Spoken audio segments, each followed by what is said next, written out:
दिव्यवाणी दिव्यवाणी दिव्यवाणी दिव्यवाणी. मगाच्या भाव भयणीनो म्हजो एक इश्ट आसलो आनी आमी इस्क कॉलेजींत आसतना आमी सांगाता शिकतेल्या आनी ताका हांव मस्त कुमो करतालो तोय म्हजो मस्त मोग करतालो आनी हांव ताका मस्त लायक करतालो आनी ताका हेल्प करतालो. ताणें काल विचारलें जाल्यार आमी क्लासी जाल्ल्या उपरांत बसून ताका हांव एक्सप्लेन करतालो कसली थियरी ताका येवना जाल्यार आमी BSc करतना ताका शिकयलां. पयल्यान हांव सुरूत हांव आमी सांगता आसली हांव आनी BSc करतना आमी सांगता आसली हांव आनी ताका कसलेंय जाय जालें जाल्यार हांव ताका एक्सप्लेन करतालो कसली थियरी कसलें डिरायवेशन ताका येवना जाल्यार आमी बसून आमी दोगी जाण शिकताले आनी हांव ताका हेल्प करतालो ताका तशें. आनी ताचे पासून हांव सेमिनारीक येताना तो आयलो आमच्या घरा येयल्लो म्हाका पावूंक आयिल्लो आनी तशें तूं न्हीद जावन येताय गी घडये घडये विचारतालो म्हाका पात्राप जाताय गी तशें म्हणून. आनी सेमिनारीक गेल्या वेळार थोडो आमकां एक कागद मेळटालें बरोवंक म्हयन्याक चड बरोवंक नासली तशें ताका म्हाका बरोवंक जायनासलें पूण ताचो उडास येता हांव ताचे खातीर मागतालो. ताणें बरोवं जायचें ताणें बरें कुटाम बांदीचें बरें चेडूं पळोवन खाजा जायचें ताका बरें काम मेळचें ताणें जिणेन मुखार येचें ताचे पासून मागतालो आनी तोय मागतालो की हांव बरो पात्राप जायचें म्हणून तशें. आनी हांव व्हड जाल्ल्या उपरांत ताजो वेळार तो आफ्रिकांत आसलो वर्दीक येवंक जावना ताका आनी ताका भारी आशा आली म्हाका पळोवंक येचें म्हणून पूण ताका हेपटी कलोगी एक काळखायेची पिडा येवन आफ्रिकांत कसली जळार साबून तो सिरियस जावन मस्त तें काळखायेची पिडा जॉयंडीस जावन मस्त कश्टालो तो. पूण हांव मागणें करतालो आनी ताज्या वेळार फोनांनी अशें नासलें आफ्रिकांतल्यान फोन करूंक ताका कश्ट जातालें म्हजे फोन नंबरूय नासलें ताचे कडेन आनी ताकाय ताचे नंबरूय म्हजे कडेन नासलें पूण मागून नासलो. तो भारताक आयिल्ल्या वेळार आनी ताणें सोदून काण हांव खंय आसा म्हणून लोकांडे विचारन आनी पुराय करून तो खंय सोदून काण हांव गटाच्या गमोल्यान मिसांव काम करना आलो मिसांव ठाण्यांत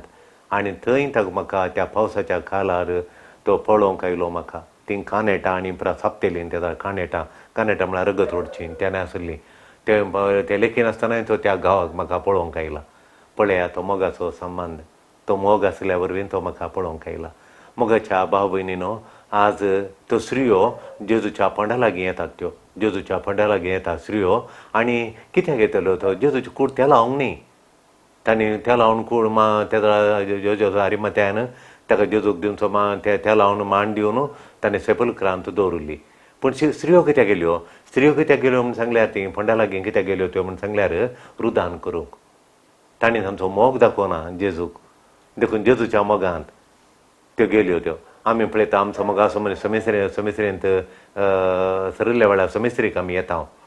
पळोवंक ताका पळोवंक येता समिस्त्रीक येता तवळ आमचो मोग दाखोवंक. तशें त्यो स्त्री मोगांत थंय जेजूक मेळोवंक गेल्ल्यो आनी थंय तो मोगांत आसल्या वरवीं जेजूचें दर्शन मेळ्ळें. तांणी मोग दाखोवंक गेल्ल्या वरवीं तो मोगाचो बांद तांणी तुटोवंक सोडूंक ना. जेजू मेलो आनी मग कोणाचो तो मोग करून कितें फायदो म्हूण तेन्ना तांचो मोग सोडलो जेजू थंय आनी जेजू मोग दाखोवंक त्यो स्त्रियो थंय पोंडा सरशीन गेल्ल्यो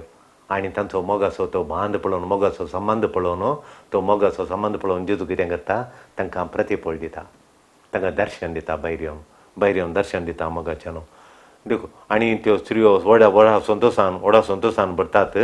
तांकां त्यो जेजूक पळयतात तांच्या दोळ्यांनी जिवान जेजूक पळयतात आनी ती बगतात काळजान बगतात. आनी एक विशेश म्हळ्यार जेजून तांकां आपडल्या बरी जाता तांच्या काळजाक आपडल्या बरी तांकां जाता. त्यो पळयतात त्यो जेजूक बगतात आनी जेजून तांकां आपडल्या बरी त्या स्पर्शान त्यो इतल्यो भरतात की ओली खुशी तांकां जेजून तांकां आपडल्या बरी जाता वय. आनी जेजू पोंडांत रावतलो मोगाच्यान मागीर खंय आलो तो पोंडांत ना पूण रितो पोंडा आसलो मागीर जेजू खंय आलो जेजू पोंडांत रावतलो जेजू खंय आसा मागीर खंय आसलो मागीर गलिलियांत ते सांगता दूत थंय आसलो दूत जेजूच्या पोंडाक दांपुलो पातळ लोळयलो शिळा लोटून गेल्लो व्हडली शिळा दवरली जेजूच्या पोंडाक ती शिळा लोटून गेल्लो तो देवदूत आसलो तो सांगता जेजू हांगा नाजरेतान मेळटा वचून शिसा सांगा म्हूण आनी ती नाजरेताक गलिलियांत मेळटा म्हूण नाजरेताचो जेजू गलिलियांत मेळटा म्हणून सांगतात. गलिलिया म्हळ्यार काय आमी कशें समजें गलिलिया म्हळ्यार दुबळो लोक गल्लीगाळल्ली गल्ली आमी इंडियान गल्ली म्हणटा पळय गल्लीनी मेळटा तो म्हण दुबळो लोक खालट मेळटा तुमी तांची सेवा करता थंय तुमी मेळटा मदर तेरेसा म्हणटा हांव गल्लींतल्या भुरग्यांक हिंडटाना म्हाका जेजूक तूं म्हाका आपडल्या बरी जालें म्हण ती तिच्या बुकान बरयता जेजूक हांवें आपडल्या बरें स्पर्श मेळ्ळो म्हाका जेजूच मेळ्ळो म्हण ती म्हणटा देखून स्त्रियांताव न्हू आमी समजाचे काले म्हळ्यार आमी समजाचे मगोच्या न्हू स्त्रियांतावन कालें समजाचे आमी समजाचे ताका अत्रे गान आनी मोगान आमी जेजूक सोदल्यार आमच्या मागण्यांत जेजूच्या मोगान बरोवन अत्रे गासाचे मागण्याची आशा आसाचे जेजूक मेळची आशा आसाचे जेजूक सोदची आशा आसाचे जेजूक मेळची आशा आसाचे त्या आशेन अत्रे गान उल्हासान आमी मागण्यांत मेळ्ळें जाल्यार मागण्यांत सोदलें जाल्यार गरजेवंतांक पावच्यांत गरजेवंताच्या गरजां पावचे सेवा करच्यांत तांतू सोदलें जाल्यार जेजू आमकां मेळटा जेजू थंय मेळटा आमकां थंय जेजू मेळटा दुसरें म्हळ्यार भावार्थाच्या दिश्टेंत पळयल्यार आमच्या समस्यांत ते मेळ्ळा समस्यांत जेजू मेळटा कितल्या जाणां बिझनसमॅनान म्हणा म्हाका बुडल्या वेळार जेजू कडेन मागिल्ल्या वेळार जेजून म्हाका वाट दाखयली म्हणून पिड्याच्या वेळार पिड्यांत आसतना आमी मागल्या वेळार जेजून आयकून देवान म्हजी मागणी आयकल्या म्हजी पिडा गूण केली म्हणून हांगी जेजून आपडल्या बरी जाता कितले फावटी आमकां आमच्या कश्टांत नसतांत आमकां जेजून आपोवन गूण केल्ल्या बरी जाता भावार्थाच्या दृश्ट्यान पळयल्यार आमी भावार्थाच्या दृश्ट्यान पळयल्यार आमच्या समस्यांत आमच्या कश्टांत नसतांत आमच्या बेबिरांतींत आमच्या आंखांतांत आमच्या वळवळ्यांत जेजू आमकां मेळटा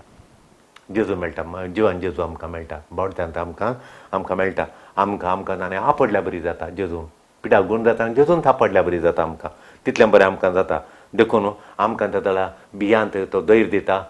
आनी खंतीत बेजारांत तो संतोश दिता वय आनी कश्टांत आमकां आदार दिता पिड्यांत भलायकी दिता दुखांत सूख दिता दुखांत सूख दिता तशें आमकां काळोख जाल्ल्या वेळार उजवाड दिता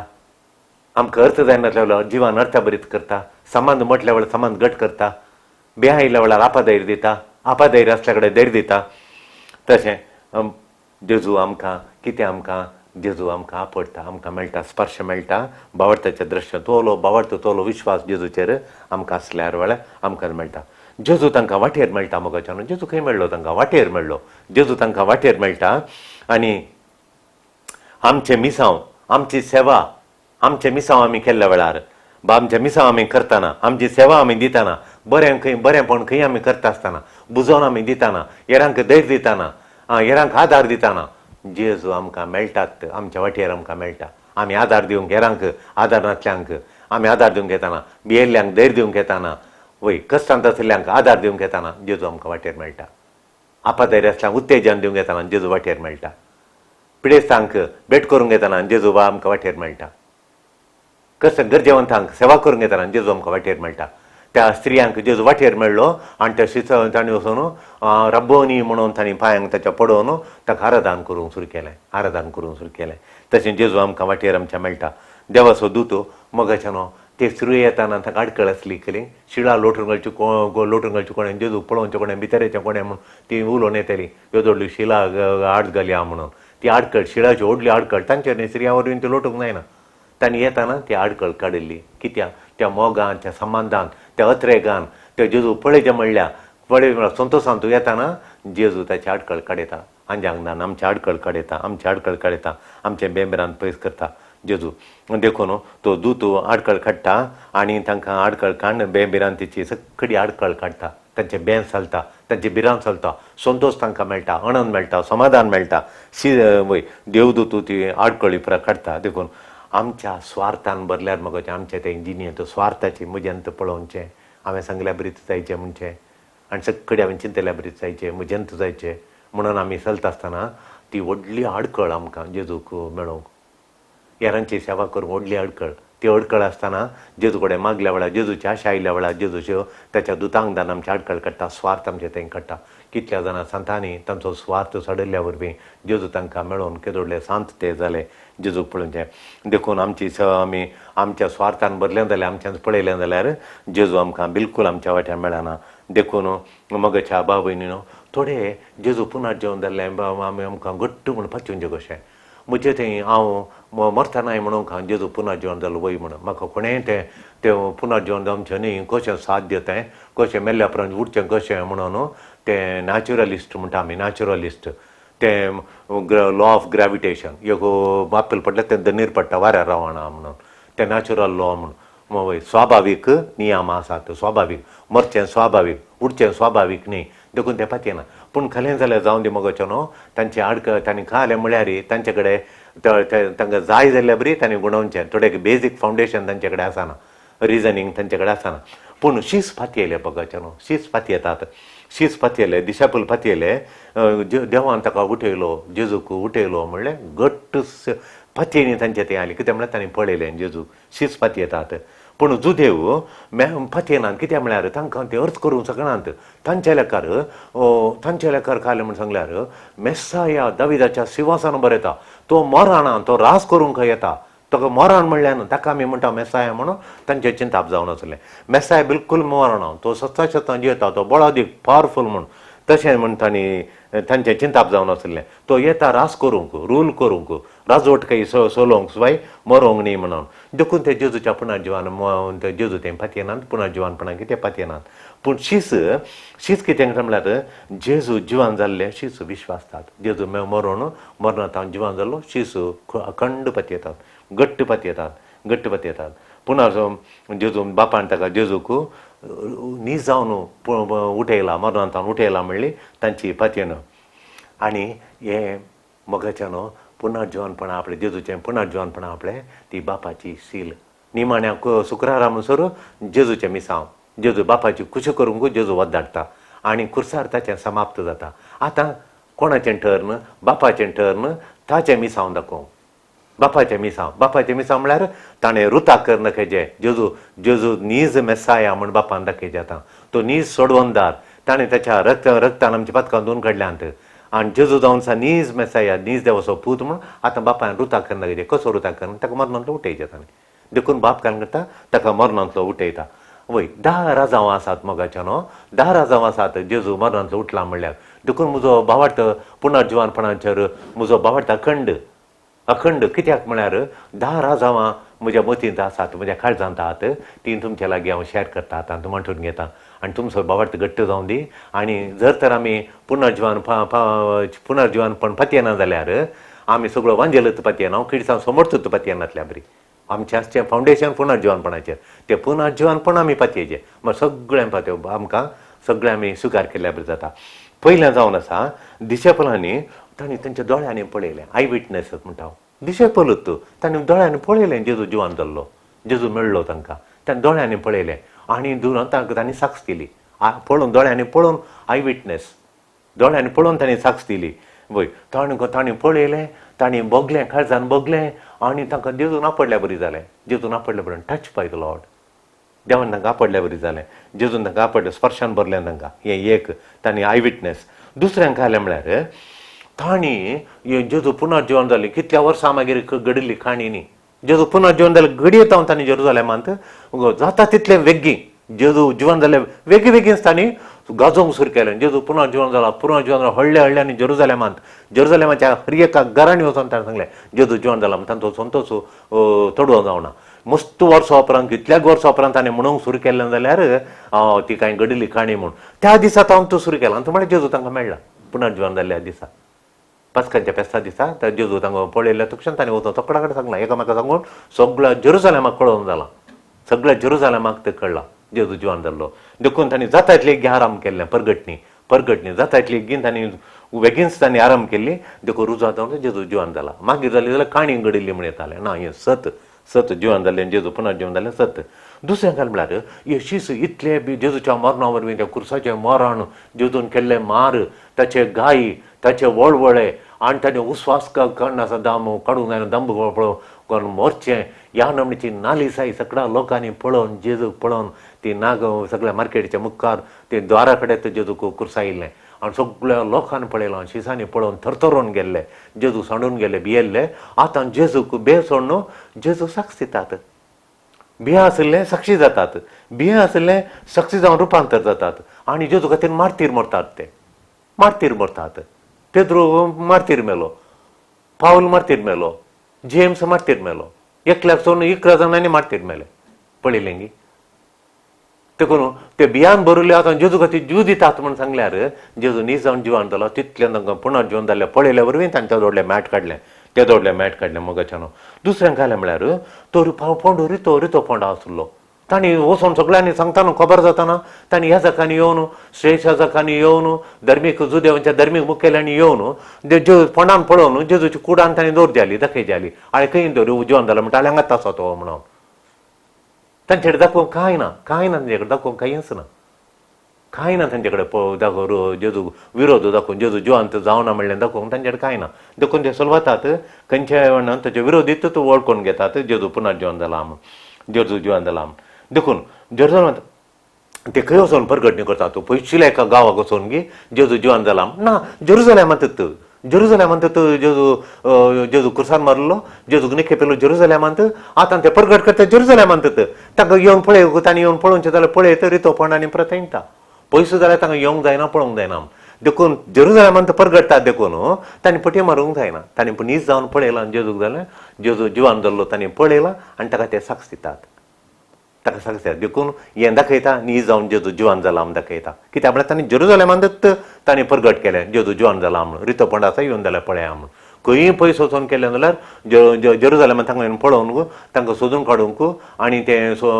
तर्क करूंक आनी परत तांकां अवकाश मेळना जेजू थंयच आसात ते जेरुसलेमांत तांणी खालें जर सोदून काडयत कितें करियत देखून तांणी सुरू केल्लें जेजू जिवान जाला म्हूण पुना जिवन जाला म्हणून जेरुसलेमांत तें दाखयता कितें म्हळ्यार जेजू न्हीज जावन पुना जिवन जाला म्हूण दाखयता